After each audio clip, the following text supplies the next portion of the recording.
Enfin, t'as dit pas, voilà.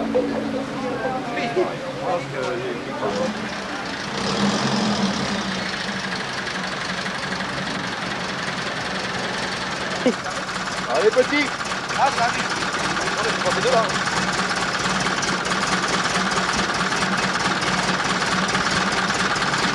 Alors,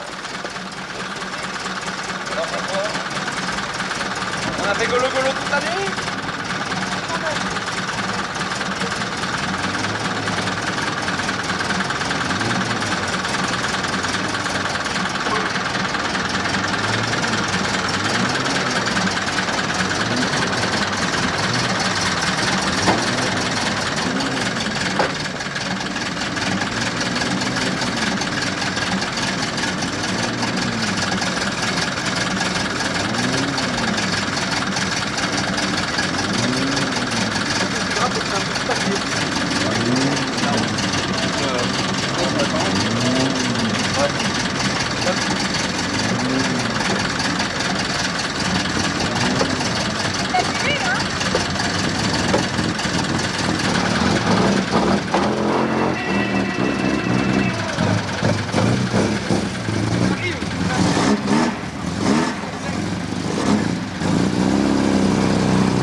Le bruit est déjà différent. Hein. Ah ouais.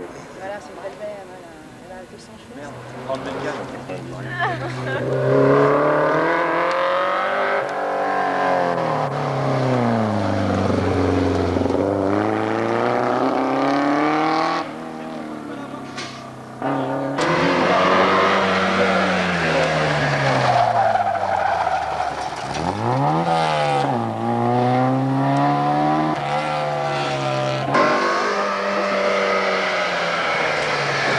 C'est peut-être lui qui a la motion.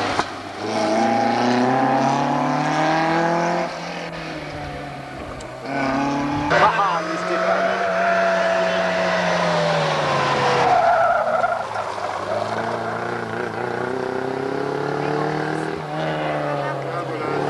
Il entend, super.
Yves Lemaître et Christophe Beaurepaire qui en terminent aussi. Alors, quand on regarde sur le classement, on vous retrouve à la 29e place.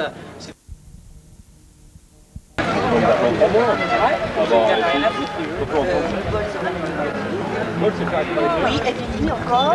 Et puis l'assistance de... Non, et puis comment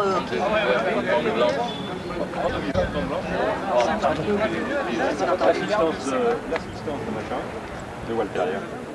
Là, franchement, j'ai eu peur. La ligne blanche à la Bah, descente. tu sais, vous, il y avait les flics à gauche. Ouais. Pourquoi ils étaient là? Parce qu'il y avait une ligne blanche. Tu la vois, la ligne gauche, t'en as rien à foutre de l'autre côté. Ouais. Non. En plus, c'est pas ma caisse, alors ce qui fait que par principe, je fais pas d'infraction déjà. Et là, c'est pas Oui, donc enfin, c'est pas.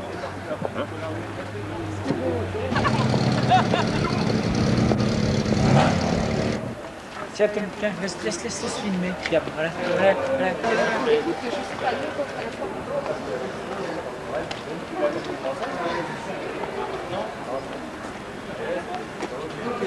Vraiment une des plus belles autos qu'on puisse rencontrer en VOC, spécialement les autos en VOC.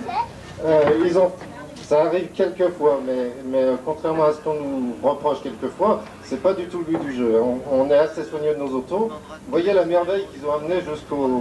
Venez voiture pendant qu'ils se sacrifient au rituel du champagne, il faut y aller et vous n'êtes pas là pour faire semblant, je vous le rappelle. On est dans une épreuve du championnat de France, alors potentiel, on ne pensait pas que ce soir il puisse être à une aussi bonne place. Effectivement, puisqu'il y avait une concurrence assez redoutable en la matière. Attendez, je vous coupe parce que je vais leur dire simplement qu'il faut qu'ils aillent un peu plus vite, là ils sont pas entre amis chez eux à la maison. Mais écoutez, il faudra vraiment refaire ça pour la prochaine fois, attendez c'est pas fini, profitez-en encore un peu, il reste pas grand chose en face de vous. Hein. Oui, alors effectivement, c'était pas évident de gagner avec cette auto, parce que malgré la puissance et toutes les qualités de cette auto, on trouve, etc.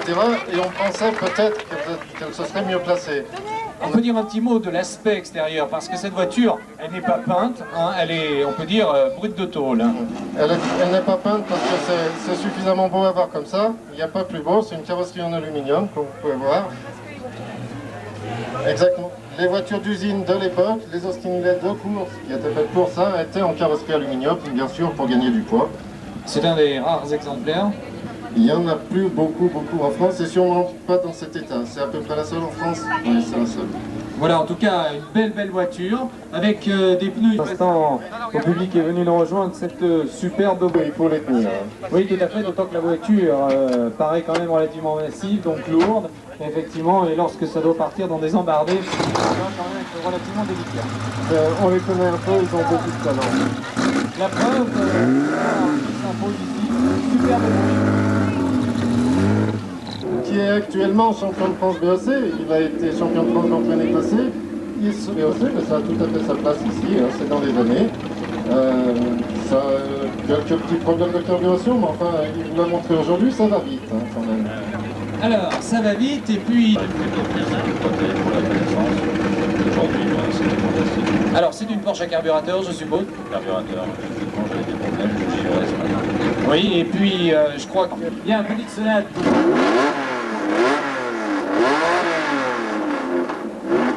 Voilà, ils sont prêts.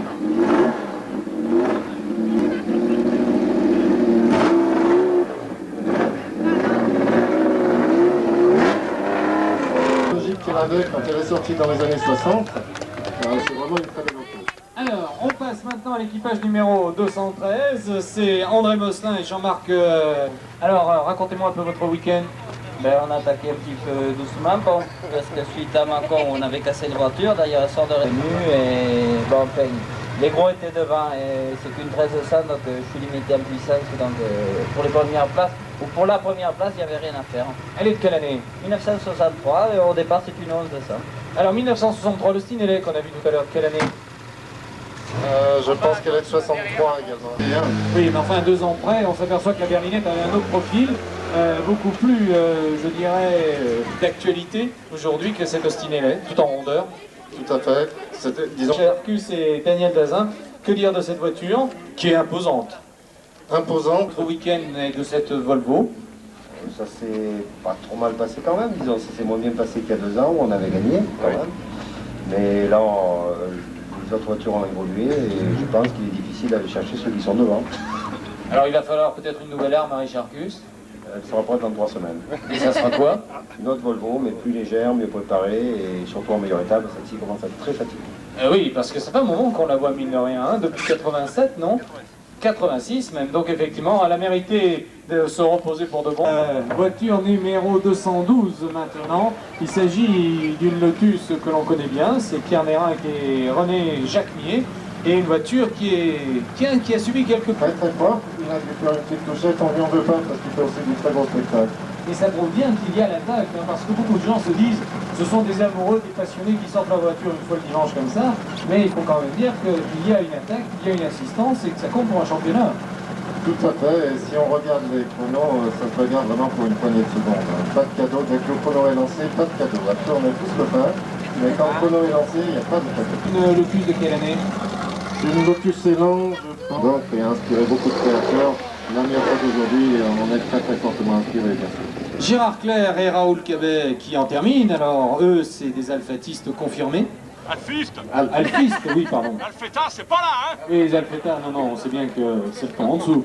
Alpiste confirmé, d'autant plus qu'on peut raconter que Gérard Clair a couru dans une auto exactement identique à celle-là en 1965. Si mon calcul est exact, il devait avoir 12 ans à cette époque-là. Maintenant, et donc si vous voulez, je vais aller le voir maintenant pour que du haut de ses 28 ans, il me fasse part de son rallye du Mont Blanc à lui. Bah, c'est le 4e.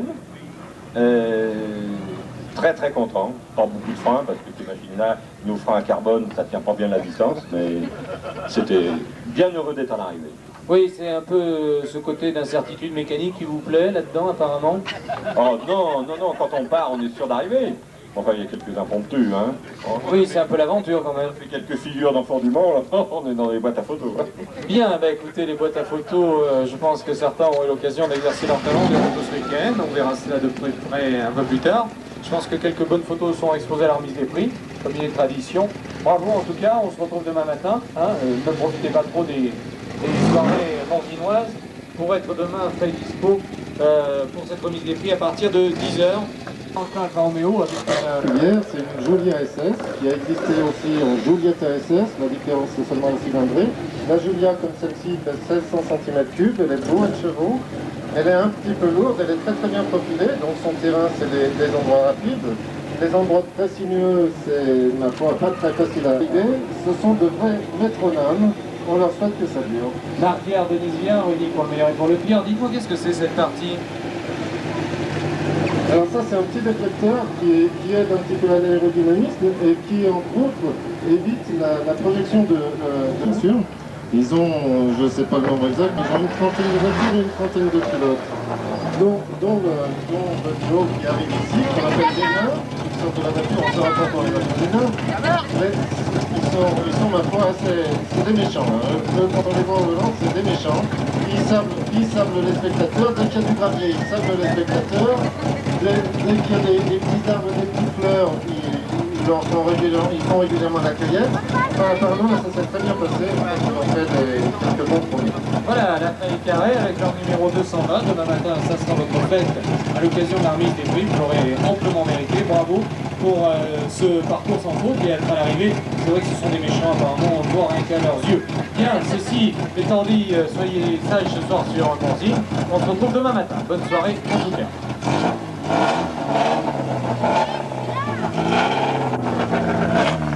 On voit dans le cœur d'Alfa Romeo avec ce dossard numéro 221, Patrick Labulet et Philippe Doucy.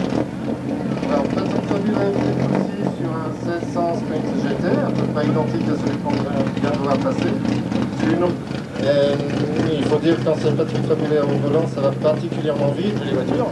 À part la spéciale de Joplane, là où on s'est super régalé, bien marché. On a tout bien fait quoi. Vous avez trouvé un maître? Non, même pas, parce qu'ils sont plus derrière dans la classe. Oui, mais bon, on pense bien sûr à la victoire un peu plus proche au scratch. Ah ouais, bien sûr. Bon, de toute façon, il y a des grosses machines devant, hein, tous les GTP, là, les machins qui sont très carrés en France. C'est une voiture d'origine pour rouler en ville, ça. Voilà, pour aller au travail le lundi matin. Eh bien, écoutez, on vous laisse aller, Patrick Labulet. En tout cas, vous pouvez déjà rentrer au parc, vous allez comme ça vous promener en ville. Et on se retrouve demain matin. Toujours dans le plein grande pour être homologuée, mais pas trop grande parce que bien sûr ça s'adressait quand même à une clientèle sportive et on transporte difficilement les familles nombreuses dedans. Alors parlez-moi de... apparemment les pilotes ne sont pas d'époque, hein, là, puisque Philippe Franck et Florence Villard apparemment ne font pas leur âge. Non, effectivement, ils ne sont pas d'époque, je les soupçonne d'être à peine plus âgés que leur auto. Maintenant, ils ont appris très vite, hein, aux hommes bien nés, etc., etc. La valeur n'attend pas, etc., etc. Alors parlez-moi toujours la même voiture, bien sûr. Voiture comme pour aller au travail, comme disait Fabien. Quelle année? Quelle année? C'est arrivé, il y avait des Triumph et des MG.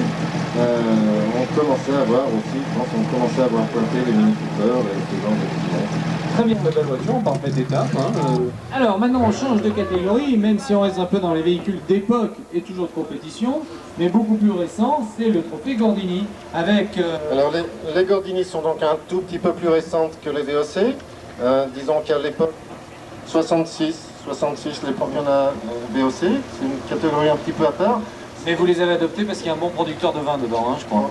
On les adore. Ils ont un bon producteur de vin, effectivement, qui remplit la moitié du plateau, puisqu'en général, là, il y a très bonne ambiance chez eux. On les a adoptés avec beaucoup de plaisir. Ils ont un bon coup de fourchette, un bon coup de volant.